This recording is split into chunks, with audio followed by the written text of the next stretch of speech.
नमस्कार साथियों, वीडियो में आगे बढ़ने से पहले आपसे विनम्र अनुरोध है कि वीडियो पूरा देखिएगा बस, क्योंकि इस वीडियो में तमाम पीड़ित निवेशकों की तरफ से हम सहारा प्रबंधन से और जो वर्तमान में सहारा के लिए वीडियो बनाते हैं सोशल मीडिया पर, उनसे सवाल करेंगे। हमारे एक यूजर साथी ने कन्हई शाह का वीडियो भेजा है, उनसे भी हम सवाल करेंगे।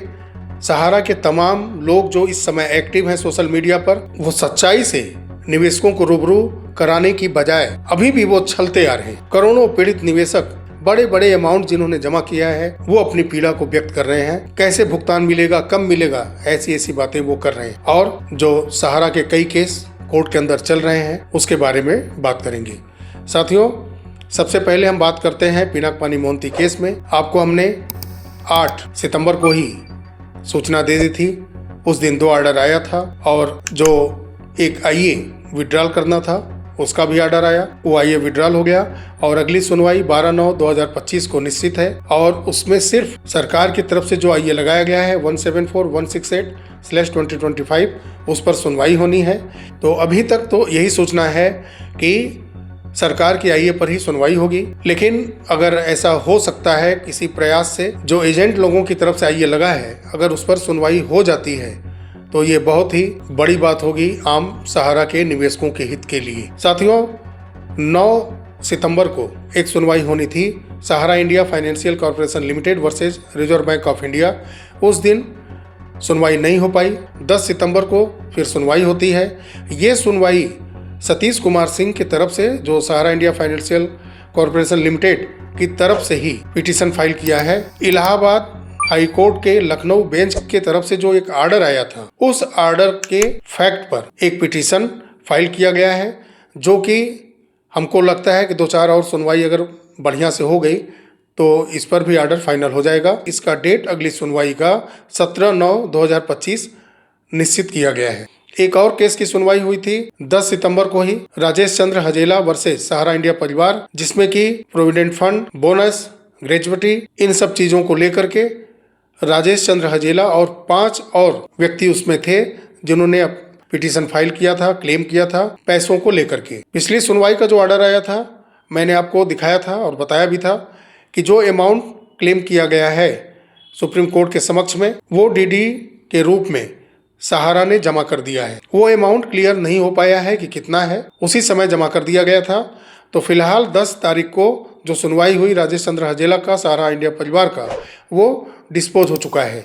अब हम आपको दिखाते हैं कन्हई शाह जी का वो छोटा सा क्लिप। तो यथाशीघ्र आप लोग ज्वाइन करें, क्योंकि आज खास करके मैं सहारियंस जो हमारे साथी लोग हैं, जो 22 लाख कोटेड लोग हैं, जिनकी परिस्थिति दिन प्रतिदिन दयनीय होती जा रही है, उस पर चर्चा करने जा रहा हूँ। अब उनकी नींद टूटेगी और वो बाहर जरूर निकलेंगे, क्योंकि अब वो समय आ गया है जब आपको आपका हक मांगने से नहीं मिला है, तो अब आपको अपना हक लेने के लिए छीनना पड़ेगा, लड़ना पड़ेगा। सहारा श्री के कहे हुए या सहारा श्री के नीतियों पर चल लिए और देख लिए कि 14 वर्षों से आज तक हमारे साथ कितनी इंसाफ हुई। आज परिस्थिति ये है कि लोग भुखमरी के कगार पर हैं। बहुत सारे ऐसे लोग हैं जो भुखमरी के कगार पर आ चुके हैं। हमारे बहुत सारे साथी का फोन आता है, मैसेज आता है, कभी कभी मुझे मेरा मोबाइल स्विच ऑफ करना पड़ता है, मोबाइल को बंद करना पड़ता है, क्योंकि बहुत सारे मैसेज मुझे आते हैं। मैं देख रहा हूँ आज जो परिस्थिति है, उसमें सिर्फ और सिर्फ सहारा के कार्यकर्ता ही इसमें सबसे ज्यादा अगर कोई इसका भुक्तभोगी है तो वो सहारा के कार्यकर्ता है, जिनका घर अच्छी तरह से नहीं चल पा रहा है, जिनके बच्चों की फी नहीं भर पा रहे हैं, जो अच्छी तरह से अपनी जीवन यापन नहीं कर पा रहे हैं।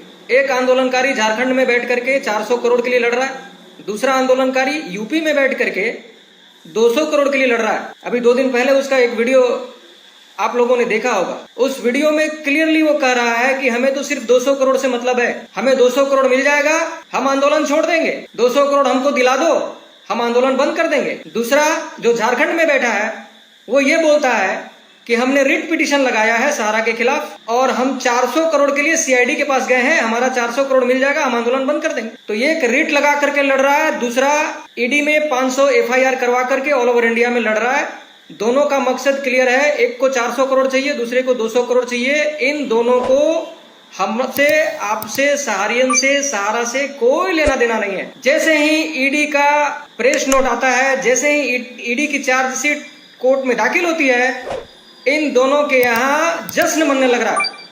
ये जश्न मना रहे हैं, लड्डू बांट रहे हैं कि हमने सहारा को बर्बाद कर दिया, हमने सहारियन को रोड पे ला दिया। तो अब आपको समझने की जरूरत है, ये दोनों या जितने भी सहारा के खिलाफ भुगतान क्रांति मोर्चा आंदोलन संस्था बना करके घूम रहे हैं, इन बहरूपियों को पहचानिए।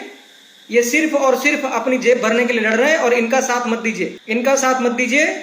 ये आज आपके मुंह के निवाले छीनने वाले लोग हैं। आज आपके बच्चों की अच्छी परवरिश नहीं हो रही है तो उसका कारण यही लोग हैं। इनको अच्छी तरह से पहचान लीजिए। और सहारा जो कुछ भी है, सहारा ने जो कुछ भी किया है, मैनेजमेंट आज लड़ रही है तो मैनेजमेंट का साथ दीजिए। जहां तक ईडी के चार्जशीट पर जो आज जश्न मनाने का और कुछ क्रिटिसाइज करने का प्रश्न है, तो ईडी ने अपना काम किया है। और ईडी कितनी विश्वसनीयता इस देश में रखती है, पूरा देश देखा है कि ईडी की निष्पक्षता कितनी है। सुप्रीम कोर्ट के चीफ जस्टिस ऑफ इंडिया ने भी सुप्रीम कोर्ट में ईडी के अधिकारियों को फटकार लगाई है और वो देश देखी है। इसलिए ईडी की विश्वसनीयता पर, निष्पक्षता पर सवालिया निशान है। जहां तक सहारा की चार्जशीट में सहारा के ऊपर आरोप का सवाल है, क्या सहारा ने पोंजी स्कीम से पैसा इकट्ठा किया, क्या सहारा ने मनी लॉन्ड्रिंग किया, और क्या सहारा ने 1,74,000 करोड़ का घोटाला किया? ये कैसा घोटाला है जहां पर न तो देश का नुकसान हुआ है, न किसी बैंक का पैसा गया है, न किसी का पैसा गया है? फिर ये घोटाला कैसा है? एफिडेविट किया गया है, सहारा उसका लीगली जवाब देगा। सहारा पिछले 14 वर्षों से लड़ रही है। आरबीआई, आईआरडीए से भी सबसे लड़ी है। सीरियस फ्रॉड इन्वेस्टिगेशन भी आज पिछले 9 वर्षों से इन्वेस्टिगेशन कर रही है। इनकम टैक्स भी की है, ईडी भी कर ली।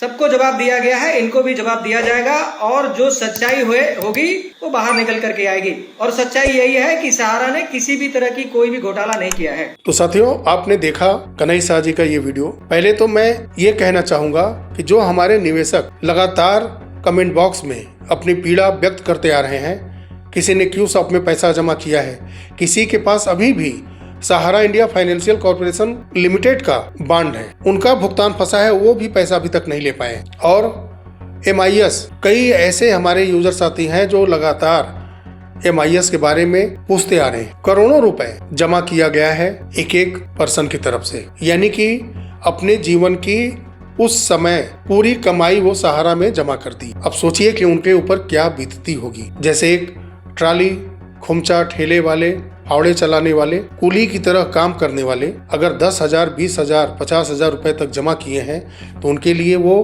बहुत बड़ा अमाउंट है। उसी तरह से एक मध्यम वर्गीय परिवार, बिजनेसमैन या सर्विस वाले व्यक्ति के द्वारा अगर थोड़ा थोड़ा करके लाखों से करोड़ों रुपए में जमा किया गया है सहारा में, क्या बीतती होगी उनके ऊपर। और ये सहारा का पक्ष रखने वाले सोशल मीडिया पर आते हैं तो वो आंदोलनकारी लगातार, इसके अलावा उनके पास कोई शब्द नहीं है, बस आंदोलनकारी, चंदाखोर। अरे उन्हीं से तो आस जगी है, नहीं तो आप लोग कर क्या रहे हैं। अब सवाल आपसे ये है, 2012 में जब 3 करोड़ निवेशक खड़ा करने की बात थी, आप ही गए थे ना सेबी के पास। आप ही का कहना कोर्ट में भी था सहारा का कि 3 करोड़ निवेशकों का 24,000 करोड़ रुपए हमारे पास जमा है। IPO उसी के माध्यम से लेने गए थे आप सेबी के पास। जब आपसे डाटा लिया गया तो सारी सामने बातें आई। उस समय 3 करोड़ निवेशक आप नहीं खड़ा कर पाए, आपने कह दिया कि भुगतान हो गया। बातें ध्यान करिएगा,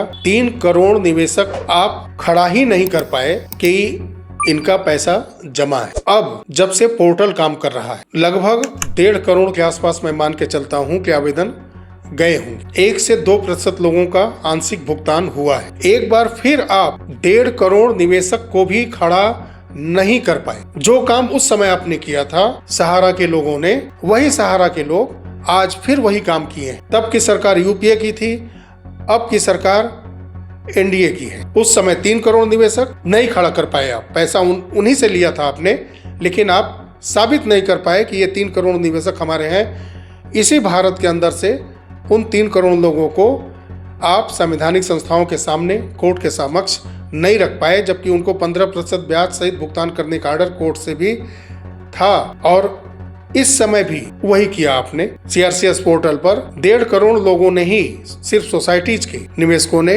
आवेदन किया, वो भी डेफिशिएंसी में। बहुत सारे लोगों का तो स्पष्ट उसमें आ गया है कि डाटा से मेल खा ही नहीं रहा है, ये डाटा मौजूद ही नहीं है। क्या कुछ उसी तरह का इस समय स्थिति नहीं बना है? जो उस समय किया आपने वही काम इस समय किया आपने। सहारा के जो वीडियो बनाते हैं लोग, चाहे वो कन्हैया शाह जी हो, जगदीश शर्मा जी हो, चाहे अन्य कोई भी हो, चाहे वो प्रबंधन के लोग इस वीडियो के माध्यम से अगर सुन रहे हैं तो वो जवाब दें कि अगर आप कहते हैं कि हम भुगतान ब्रांच से करेंगे, कार्यालय खुल जाएगा तो पूरा भुगतान सभी निवेशकों का हम कर देंगे। तो सवाल आपसे मैं पूछ रहा हूं, बताइए कि जब आप उस समय डाटा नहीं दे पाए, न सेबी को, न सुप्रीम कोर्ट के पास में निवेशकों का, न इस समय सिर्फ 1.5 करोड़ सोसाइटीज के निवेशकों का डाटा दे पाए, जबकि पैसा इन सारे निवेशकों से आपने लिया है, डाटा इनका आपके ही पास है, आईडी, आइडेंटिटी प्रूफ, सारा कुछ इनका आपके पास है, फिर भी आप CRCS पोर्टल पर इनका डाटा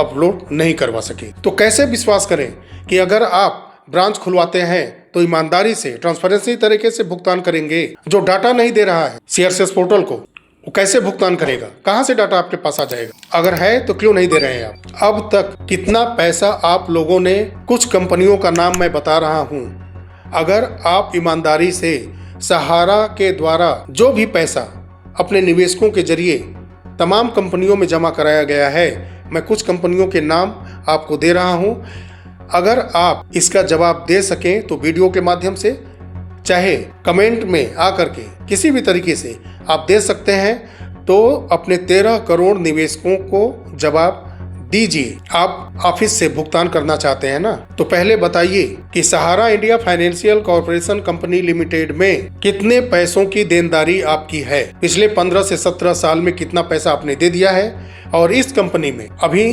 आपको कितना पैसा अपने निवेशकों को देना है? चलिए मान लेते हैं कि Sahara India real estate corporation limited, Sahara housing investment corporation limited, इन दोनों का भुगतान आपने दे दिया है उस समय के हिसाब से, जब 3 करोड़ निवेशक इन दोनों प्लान में जो पैसा जमा था इनको रिटर्न करना था। लेकिन अगर आपके पास आंकड़ा है कि कुछ पैसा देनदारी इनका बचा है तो उसको भी आप दिखाएं। देने की बात मैं नहीं कर रहा हूं, कहां से देंगे आप? देना होता तो मामला कोर्ट में इतना 17-18 साल से, 2008 से संवैधानिक संस्थाओं के लपेट में आप हैं, इतना लंबा चलता ही नहीं अगर भुगतान ही करना होता आपको। तो रियल एस्टेट और हाउसिंग छोड़ दीजिए, लेकिन हमारे कमेंट बॉक्स में सहारा इंडिया फाइनेंशियल कॉर्पोरेशन लिमिटेड का पैसे की मांग होती है, इसका बताइए आप कितना देनदारी अभी बचा है आपका? आगे चलकर ब्रांच खुलता है तो ब्रांच से कितना भुगतान आपको करना है? मुझे नहीं, मैं अपने कमेंट बॉक्स में जो निवेशक बात रख रहे हैं उनकी तरफ से ये सवाल आपसे पूछ रहा हूं। आपके पास तो डाटा है ना, प्रबंधन के पास डाटा है, कमांड कार्यालय खुल चुका है, जो धरना प्रदर्शन चल रहा है, जो टीवी के कर्मचारी थे वहां पर कार्यालय खुल चुका है, तो आप ये डाटा दीजिए। उसके बाद सहारा क्यू साहब की आपकी कितनी देनदारी है, कितना पैसा आपको देना है, कितने लोगों का भुगतान आपने किया है, और कितने लोगों का भुगतान, कितने हजार करोड़ रुपए क्यू साहब का अभी आपको देना है। और ये क्यू साहब 15 अगस्त 2012 में आपने लॉन्च किया था, ये वही पीरियड है OFCD वाला। तो इसका डाटा अगर आप ईमानदार हैं अपने निवेशकों के प्रति तो जरूर दीजिएगा। सहारा के ही MIS प्लान और तमाम सोसाइटीज, MIS का काफी लोग जिक्र करते हैं, तो आप बताइए कि इसका पैसा कैसे मिलेगा? जो ये प्लान आपका निवेशक ले रखे हैं, उन निवेशकों की देनदारी आपके ऊपर कितनी है? MIS का पैसा कैसे देंगे आप? कितना है वो अमाउंट बताइए। सोसाइटीज का पैसा कितना आप दे चुके हैं, कितना और देना है अपने निवेशकों को बताइएगा। मुझे नहीं चाहिए जानकारी आपसे। आप अपने निवेशकों को जो सोशल मीडिया पर वीडियो बनाते हैं सहारा का, वो इन आंकड़ों को प्रदर्शित करें जिन जिन कंपनियों का मैं नाम ले रहा हूं। और सारे निवेशकों से विनम्र निवेदन है कि जितने भी सहारा के लोग वीडियो बनाते हैं उनसे कम से कम ये आंकड़ा तो लीजिए आप, क्योंकि पैसा उनको ही आप लोगों ने दिया है, सहारा के लोगों को आपने दिया है, तो उनसे आंकड़ा तो लीजिए कि अगर आप कार्यालय खोलते हैं तो क्या आंकड़ा आपके पास है कि कैसे भुगतान आप करेंगे, कितना कितना भुगतान किन किन कंपनियों का, आपको देना है। सहारा इंडिया लाइफ इंश्योरेंस का क्या कर रहे हैं आप? सहारा निधि, सहारा संपन्न, सहारा अमर जीवन, सहारा संजीवनी, सहारा निश्चित भविष्य, सहारा जन कल्याण और सहारा संचय, सहारा समूह सुरक्षा, सहारा कवच, सहारा अंकुर, सहारा समृद्धि, सहारा स्वाभिमान, सहारा समूह संयोग, सहारा उमंग, सहारा एक्सीडेंटल डिसेबिलिटी बेनिफिट राइडर, सहारा क्रिटिकल, सहारा एक्सीडेंटल डेथ बेनिफिट राइडर। और ये तो लाइफ इंश्योरेंस का और कई प्लान है आपकी। केस चल ही रहा है ये IRDAI, लेकिन इसमें कितना आपको निवेशकों को अभी बचा है देना है? जो भी आपने इसमें प्लान बनाए थे उसमें कितनी देनदारी बची है? सहारा म्यूचुअल फंड, क्या इन सब की देनदारी समाप्त हो चुकी है कि या अपने निवेशकों को कोई देनदारी देनी बची है? इसके बारे में भी क्लियर करिएगा, क्योंकि निवेशकों ने डिमांड कई बार की है पहले, लेकिन एक छोटे से आंसर से उन चीज़ों को हम लोग वहीं पर क्लोज किया करते हैं। लेकिन जब काफ़ी लोगों की तरफ से भुगतान को लेकर के बात आने लगी, तब ये बातें सहारा के लोग जो वीडियो बनाते हैं उनसे ये सवाल पूछना अनिवार्य है सारे निवेशकों की तरफ से। ई-स्कूट रेंटल सोल्यूशन का भुगतान कितना दिया है आपने और कितना अभी अपने निवेशकों को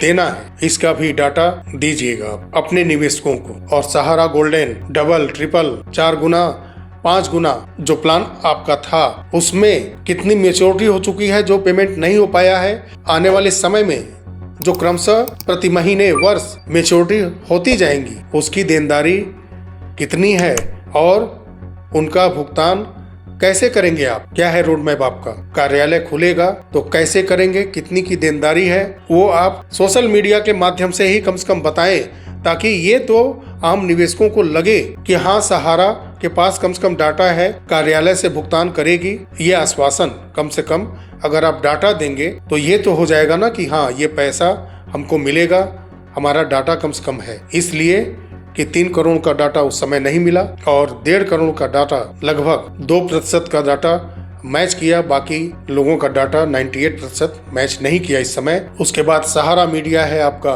सहारा मीडिया में ही टीवी है, प्रिंट मीडिया है, इलेक्ट्रॉनिक मीडिया है, इन तमाम लोगों के आपके जो ऑफिस के रेंट हैं, इलेक्ट्रिसिटी बिल है, इन सब की देनदारी आपको है। एक हमारे यूजर साथी ने कमेंट बॉक्स में लिखा है, Sahara jute research centre Hariyawada Araria Bihar की ये प्रॉपर्टी है और इसको आपने अनाधिकृत तरीके से पहले दूसरे के नाम किया और फिर 35 करोड़ रुपए में इसको आपने बिक्री कर दिया। ये अप्रैल 2025 का है, तो कंफर्म मैं इसकी पुष्टि नहीं करता, लेकिन उन्होंने इसका खाता संख्या 388 बताया है, खसरा नंबर 1066 बताया है उन्होंने। ये कितनी बड़ी बात है। इन पैसों को चाहे वो आप 1000 करोड़ की जमीन 100 करोड़ में ही बिक्री किए हों, लेकिन अगर वो 100 करोड़ रुपए आप अपने निवेशकों को बुला करके भुगतान करते, अररिया में जो जमीन बिक्री करने की बात आ रही है 35 करोड़ रुपए, अगर वो निवेशकों को आप देते और उसका डाटा रखते, कोर्ट के सामने रखते, तो कोई कोर्ट आपके ऊपर कोई पाबंदियां लगाएगा ही क्यों? न लगा था न लगा है। जब भी कोर्ट ने ऑर्डर दिया भुगतान का दिया, भुगतान नहीं कर पाए तो पैसा जमा कराने के लिए फिर ऑर्डर दिया कि सेबी के पास जमा करिए। आपको ऊपर भरोसा नहीं है हमको, क्योंकि आपने भुगतान ही नहीं किया। 2008 से 11 के बीच में आपने भुगतान ही नहीं किया, तब वो सेबी के पास पैसा जमा करने का ऑर्डर आता है, 15% ब्याज के साथ भुगतान करने का बात सामने आता है।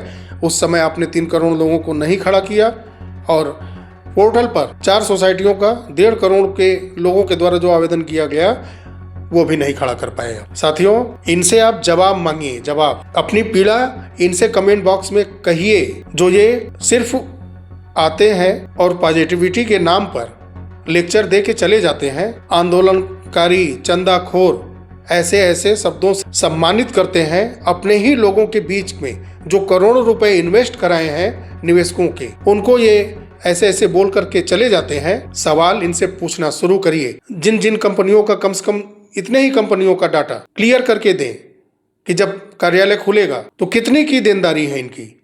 अपने कमांड कार्यालय से, अपने लोकल सभी ब्रांचों से पता करके बताएं। ये और ये क्या बताएंगे? जो ऑनलाइन सारा डाटा पोर्टल को नहीं दे पाया, सेबी को नहीं दे पाया, कोर्ट के समक्ष नहीं रख पाया, निवेशकों को खड़ा नहीं कर पाया। उस समय ट्रकों भर के कागज गया था। अरे जाना तो चाहिए निवेशकों को, कागज का क्या जरूरत था, कागज का क्या जरूरत था उस समय। पूरे डाटा के साथ बॉन्ड हाथ में लेकर के निवेशक को अपना मैच्योरिटी लेने के लिए वहां पहुंचते। अगर निवेशक पहुंचते तो वेरिफिकेशन भी करना आसान था। जो उस समय उनका आईडी एड्रेस प्रूफ था, उनका फिंगर था, उनका सिग्नेचर था, सब कुछ वहां मैच कराते और वो अपना पैसा लेकर के आते। इस तरह से हो सकता था। वही काम करेंगे ना आप कार्यालय के अंदर। तो जो कार्यालय से नहीं कर पा रहे हैं, इसी तरह से CRCS पोर्टल से आप भुगतान करा सकते थे। तो सारा डाटा ऑनलाइन देना था और उस समय सेबी के यहाँ ले करके पहुंच गए होते सबको। नहीं 3 करोड़, कम से कम 10 लाख लोगों को लेके पहुंच गए होते। साथियों, मैं आप सभी से इस वीडियो के माध्यम से अनुरोध करूंगा कि जब भी अगर कार्यालय, मैं चाहूंगा कि कार्यालय खुले, सहारा फिर से डेवलप कर जाए, आगे बढ़ जाए, लाखों लोग को रोजगार मिल जाए, करोड़ों निवेशकों का धन मिले और उनका जीवन खुशियों से झूम उठे। सारे जो कर्मचारी हैं सहारा के, उनका परिवार भी खुशियों से झूम जाए, उनको रोजगार मिल जाए। कौन नहीं चाहेगा। देश की सबसे बड़ी कंपनी में से एक सहारा फिर से लॉन्च न करे। लेकिन जो इनका आचरण है उस लायक ही नहीं है। इनका मैनेजमेंट छुपा हुआ है। 2-4 लोग आके वीडियो बनाते हैं, लोक लुभावन बातें करके चले जाते हैं। आप सवाल पूछिए इनसे कि जो डाटा ये कार्यालय के अंदर रखे हैं भुगतान करने के लिए, कह रहे हैं कार्यालय खुलेगा तो भुगतान पूरा होगा, तो वो डाटा ये संवैधानिक संस्थाओं को क्यों नहीं देके भुगतान करा रहे हैं। CRCS पोर्टल से भुगतान तो हो ही रहा है ना, तो वहां पर कम से कम 90+ % आना चाहिए था कि नहीं। भुगतान अगर नहीं मिलता तो सारा दोष सरकार का रहता कि डाटा मिल गया है फिर भी नहीं दे रहा। सहारा ने क्या किया, 10,000 रुपए जब निर्धारित किया गया कि भुगतान होगा और दूसरे में 50,000 का भुगतान होगा, सहारा कहाँ विरोध कर रही। सहारा क्यों नहीं एक पिटीशन फाइल करती, पिनाक पानी मोहंती केस में क्यों नहीं की 3 साल के अंदर, कि नहीं जिन निवेशकों को वेरीफाई किया जा रहा है उनका पूरा पैसा दिया जाए। हमारे पास लिक्विडिटी 40,000 करोड़ की है, MB वैली है, वर्सोवा भूमि है और कई राज्यों में हमारी प्रॉपर्टियां हैं। पूरा भुगतान करिए, आप ब्याज सहित भुगतान करिए, मैं दे रहा हूं डाटा। ये होता है रीलॉन्च करने के लिए अपने सहारा का इमेज बनाना और सिर्फ लोगों को गुमराह करने के लिए सहारा का पक्ष रखने चले आते हैं लोग। केस का हवाला दिया जाता है, कोर्ट आदेश करता है तब भी भुगतान नहीं। पोर्टल डाटा मांगता है, डाटा ही नहीं सहारा की तरफ से दिया जाता। और ये सरकार भी बहुत बड़ा मूर्खता का काम की है। बहुत तेज सरकार थी UPA की, पड़ी ही नहीं इस पचड़े में। कोर्ट का मामला है, सहारा कार्यालय का मामला है, सहारा मैनेजमेंट का मामला है। सभी लोग अपना समझें ना, हम बीच में पड़ेंगे। थोड़ा मोड़ा कमेंट कर दिए कि सेबी का कार्रवाई सही है। और ये सरकार भुगतान क्या करने आ गई कि सारा का सारा ब्लेम इसी के ऊपर मर दिया गया, जबकि सारा दोष तब भी सहारा का था और अब भी सहारा का ही है। एक बात से मैं अवगत कराना चाहूंगा आपको साथियों कि कभी भी अगर ऑफिस खुलता है तो भुगतान ऑफिस से ना किया जाए। जैसे कि CRCS पोर्टल मेन पोर्टल है, फिर रीसबमिशन पोर्टल आया, इसी तरह से एक और उसी में एक साइट और अटैच किया जाए या एक पेज और अटैच किया जाए। और जो भी सहारा की कंपनियों का नाम मैंने यहाँ लिया है और जितनी कंपनियां शेष बची हैं, सिर्फ कार्यालय खोल करके इन सारे निवेशकों का डाटा सोसाइटीज का सोसाइटीज में, क्यूसॉप का क्यूसॉप में, MIS का MIS में, लाइफ इंश्योरेंस के जितने भी अगर देनदारी है तो उसका डाटा उस हिसाब से, सहारा प्राइम सिटी की जितनी देनदारी है, तो इन सारे चीजों का टैब बना करके पूरा ड्रॉप डाउन लिस्ट बनाकर वेबसाइट पर क्रमशः बारी बारी सारी कंपनियों का, अगर सोसाइटीज का चल रहा है तो जितने भी भारत के अंदर सोसाइटीज में निवेश कराए गए हैं सारे लोगों का डाटा ब्रांच को खोला जाए, वहां पर CCTV कैमरा लगाया जाए, वहां पर पुलिस कांस्टेबल की नियुक्ति कराई जाए, कम से कम सुबह 9 बजे से लेकर के 5 बजे तक, शाम तक। और जरूरी जहां भी आवश्यक हो वहां कैमरा जरूर लगाया जाए और वॉइस रिकॉर्डिंग भी उसमें होनी चाहिए। और सारा डाटा ब्याज सहित ब्रांच के अंदर तो कोई कमी नहीं रहेगी, अगर कोई कमी है तो वहां सुधार की जाएगी। सारा डाटा वहां से अपलोड करके सरकार के पास, सुप्रीम कोर्ट के पास, उनकी जो कमेटी गठित है उनके पास भेजी जाए, तब तो कमी बिल्कुल नहीं आएगी, क्योंकि ब्रांच खुला है। ब्रांच से अगर भुगतान होगा तो आप कल्पना कीजिए कि सबको पहले हम में पूरा प्रशासनिक सिस्टम वहां पर लग भी जाएगा, तब भी कंट्रोल भीड़ नहीं हो पाएगा। और जितने बड़े लोग हैं, बड़े अमाउंट के जमा करता है, जिनका थोड़ा सा समाज में ऊंचे ओहदे पर है, दबंगई है थोड़ी, तो वो वहां पर प्रभावी होंगे और छोटे जमाकर्ताओं का पैसा फंस जाएगा। इसीलिए मैं बोल रहा हूं कि सिर्फ डाटा कार्यालय के माध्यम से दिया जाए और जो 40,000 करोड़ जैसा सहारा के लोगों का कहना है कि पहले से ही मौजूद है वहां पर, और उसके बाद जो प्रॉपर्टियां हैं उन सब को बिक्री करते हुए लेने वालों की कमी नहीं है। अगर उसको पार्ट वाइज करके अगर बिक्री किया जाएगा तो लेने वालों की कमी नहीं है। निवेशकों के पैसे से बनी है और निवेशकों को ही लौटाना है। तो ये सारा डाटा कार्यालय से सिर्फ दिया जाए। भुगतान में काफ़ी ज़्यादा मैं समझता हूँ कि भ्रष्टाचार भी होने का डर है, दबंगई होने का डर है, प्रशासनिक सिस्टम डिस्टर्ब हो जाएगा, कंट्रोल नहीं कर पाएगा। अब सोचिए कि जहाँ 20-25 लोग आराम से आया जाया करते थे, अगर वहाँ पर 1000-2000 लोग इकट्ठा हो जाएंगे क्योंकि सबको जल्दी हो जाएगी। तो ये कोर्ट की तरफ से लिखित आश्वासन मिले, सरकार की तरफ से ये आश्वासन मिले कि ब्रांच खोले जा रहे हैं, सभी लोगों का भुगतान होगा, सभी लोग कार्यालय में जा करके, कोई उसका समय सीमा नहीं है। आप जाइए, वहां से आवेदन पोर्टल के माध्यम से हमारे पास भेजिए।